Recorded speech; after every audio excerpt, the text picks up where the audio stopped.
kind of like Vic Oladipo last year. He was the most improved player, and that kind of ruled him out for Defensive Player of the Year, which I still maintain he should have been the Defensive Player of the Year in the NBA.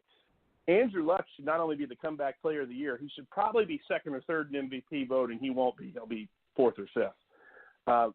But he should be in the top three for MVP voting, and he should be in the conversation for Offensive Player of the Year as well. And he won't be. They like it seems like the voters like to spread those awards around, but he will probably win Comeback Player of the Year by the widest margin. And since the awards come around, how long has the award been? About 12 years now. He'll win by the most anybody's ever won it by.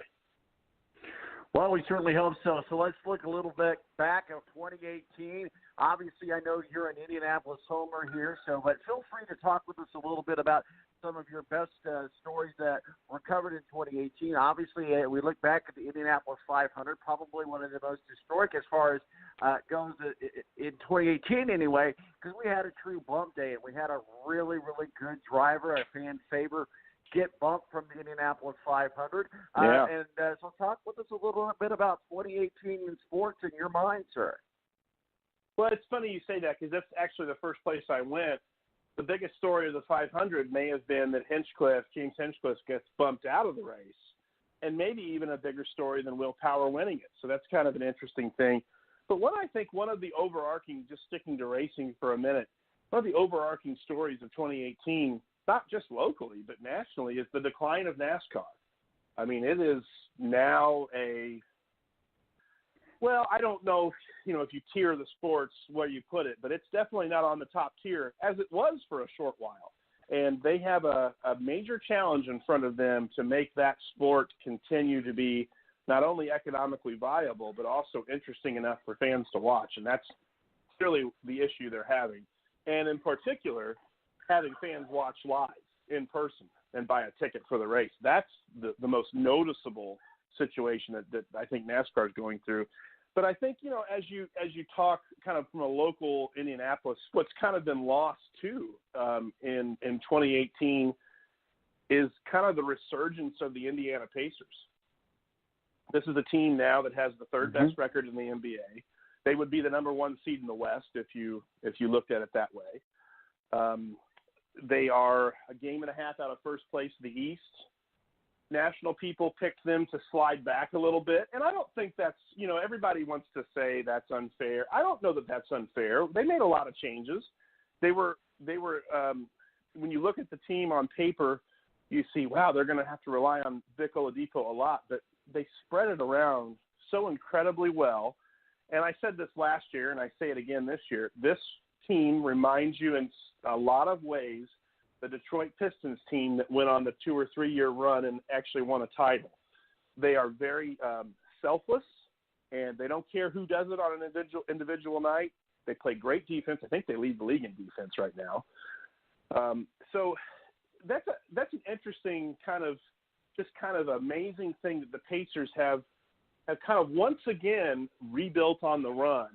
They were able to kind of bridge the gap between the Eastern Conference regular season champions, if you will, with the Paul George and David West group, and bridge that gap to this current group. And I don't know that they're going to win the East. I'm not saying that, but they're going to be awfully competitive throughout the rest of the year. And I think they're going to have a pretty high seed. And they're going to have every chance to win a couple playoff series and maybe give themselves a chance to play for the World Championship, which is just kind of a crazy thought when you think of where we were even last January, thinking, okay, is this team for real? Well, I think that question's been answered. I think they're a legit team. It's just what do you do to get them to that next level to be with the Golden States and seriously consider them a title contender. So that's kind of another interesting story. And then we touched on it briefly too. The other kind of my other sports story of the year is clearly Andrew Luck. I mean, yes, we were in the summer wondering if he was going to continue his playing career. What were we going to see when he started throwing the ball? And those questions have, I think, been answered in the affirmative. He's good to go, and clearly a franchise quarterback, and clearly worth the contract he was given, and probably in reality outplaying his contract that he was given, which is really what you always want to see as as an owner, I suppose. But this is a guy that's playing so well right now that he's, as I said, should be in the MVP talk. I don't know if he will be legitimately or not, but he at least should be considered. We're talking with Matt Hicks, or Rick Riggin, our executive producer of The Balance, joins us as well. Rick, what do you got for Matt as far as when we look back at 2018? Matt, we were also talking a little bit about LeBron going to the Lakers and the impact that that's had. But Rick, go ahead. What are your thoughts, questions, or concerns to Matt Hicks? Well, you were talking NBA and racing, and Tom, that is two of my that's not my cross feed. That is you can see NASCAR being in trouble when the stadiums, the seats, the stands at these tracks are only half full anymore, and then half to three-quarters of those fans that were still showing up were all junior fans. So he retires. So where does that leave the state of the sport now after that retirement? And in the NBA, you talk about the Pacers. Also not my strong suit, but I know when they fired Frank Vogel a couple years ago, because Larry Bird said they really need to get more offense there in Indianapolis. They wasn't doing enough on offense to really compete. And they bring in Nate McMillan, who's a defensive-minded coach. So everybody questioned that. But yet here we are. A week ago, that was the quietest 29 record you've ever heard of in the NBA. So I think it's going great for the Pacers. I love Victor Oladipo because I'm an IU fan. I do get into the NBA playoffs. I do watch a lot of the NBA when the Pacers were in it, especially last year with Victor Oladipo. And they should have beat Cleveland last year. Mm-hmm. I think they went to Game 7, I think it was Game 4 or 5. LeBron hit that last-second shot to kind of extend the series there. Pacers could have put out Cleveland last year. So I don't really have anything for you as far as topics for Sports Stories 2018. I know I gave Tom my list yesterday, but I can't remember what's on it now. So I know I had Conor McGregor on there in that whole bus attack, and a couple other things. But, not really much. I just wanted to talk a little more about the NBA and racing because I'd never get to do it because I don't ever want to do it because I don't follow the two sports. well, I think, go ahead, Tom. Oh, no, go ahead. I was just going to touch on some other things on Rick's list, and that was the Conor McGregor arrested for the bus attack, and Boston wins the World Series, and Tiger and Phil goes, and then the Tiger and Phil Mickelson matchup, I think, was as well. And Tyler Trent and Gruden returns to the NFL. Those were the other ones that were on your list, so feel free to chime in or whatever you were going to say there. Well, I was just going to touch on, nationally, I think LeBron to the Lakers was a huge, huge story nationally because here you have the NBA's. I mean, the reality of it is he's probably player in the NBA. I mean, it's definitely by a closer margin than it's ever been because, age is starting to show here and not necessarily age as much as just, the tread on the tires isn't as thick as it once was. I mean, the guy's been playing pro ball since he was 18, but he's still probably the best player in the NBA. And like I said, maybe not by as much of a margin. And he goes to the Lakers. I mean, there couldn't be a bigger fit as far as, star and stars go. And then they will build a team around him. And they may, and the reality of it is they may already have a good enough team around him to compete in the West. And just with where Golden State one is. Channel, and some people would have heard nothing. Hey, Walt, are you with us? Yes. Joining us now is Walt Ferber from down in, and Matt, I think you're familiar with Walt Ferber. Certainly, yeah. Walt joins us as well. Going to talk a little college hoop sports. I know that you're in the middle of doing some games. Walt is on ESPN3 TV, also with the Evansville Aces. So what we're just talking a little bit is about the year in 2018 in sports. Matt Hicks joins us. I know you know Matt. Rick Riggin, our executive producer of The Balance. Walt, I appreciate you taking some time from your busy game schedule today to talk with us. Let's just talk a little bit about what's going on there in your backyard. Rick, I know you go to a lot of Evansville Aces games. Talk with us about what's going on with the Aces. Certainly a new college basketball coach there.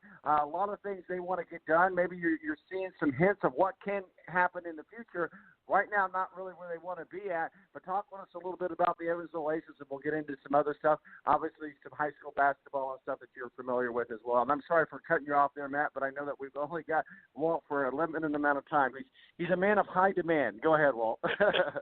Well, yeah, thank you. It's always good being on the program with you. University of Evansville, at the end of last year, fired Marty Simmons after a winning season. They brought in Walter McCarty, who was a high-profile coach, played at the University of Kentucky and was an assistant coach for the Boston Celtics. And they basically had to start over from scratch as they lost their two best players, Ryan Taylor, who was one of the leading scorers in the Missouri Valley Conference, transferred, and he had graduated from UE and went to Northwestern. He is now Northwestern's second leading scorer, so he's made an immediate impact for that team in the Big Ten.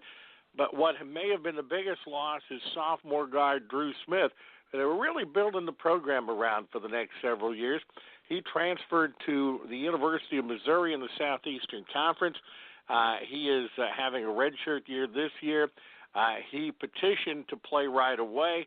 The university fought that petition, so he is redshirting this year and will be available. And from what I hear from the people in Missouri, if Drew would be on the Missouri team this year, he would be their best player and probably their leading scorer. So Evansville, that's a pretty big shoes to fill, along with the seniors they already lost last year. They have some help on the way, though, as they have a fella by the name of Sam Cunliffe. Cunliffe is a transfer from the University of Kansas, and according to a lot of the scouting services, he would be the highest-ranked recruit ever to sign for the University of Evansville. He would have 2 seasons remaining to be active for UE. And speaking of ESPN3, I do ESPN3 work for the university. I've got a women's game coming up on January 12th where Sam is going to be my color analyst. So he is actually spending this year basically getting ready to play his final 2 years for UE. They also have DeAndre Williams. His grades would not let him go this year. They're hoping to have him in for next year. He was also considered a 3-star recruit by a number of recruiting services. So they're putting it together with kind of spit and chewing gum, and they're honestly playing a little better than expected. Danius Akavicius in his senior year is back. He's doing a pretty good job in the middle. K.J. Riley's kind of a Swiss Army knife for Evansville, and he's doing a lot of stuff for them. He's just coming off, in their win over Green Bay last week, is coming off a career performance at 24 points. They also brought in a transfer from Division III in Illinois. He was the leading Division III three-point shooter. Shea Feehan is doing an outstanding job for them and is scoring. And Walter McCarty wants to get as many possessions as possible in a ball game. So it is an entertaining type game to watch.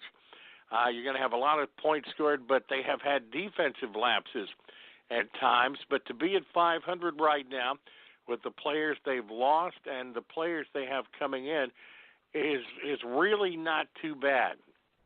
Crowds have remained steady at UE, so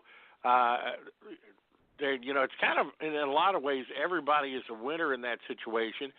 Marty Simmons left UE. He's now the associate head coach at Clemson, and he's certainly loving it there.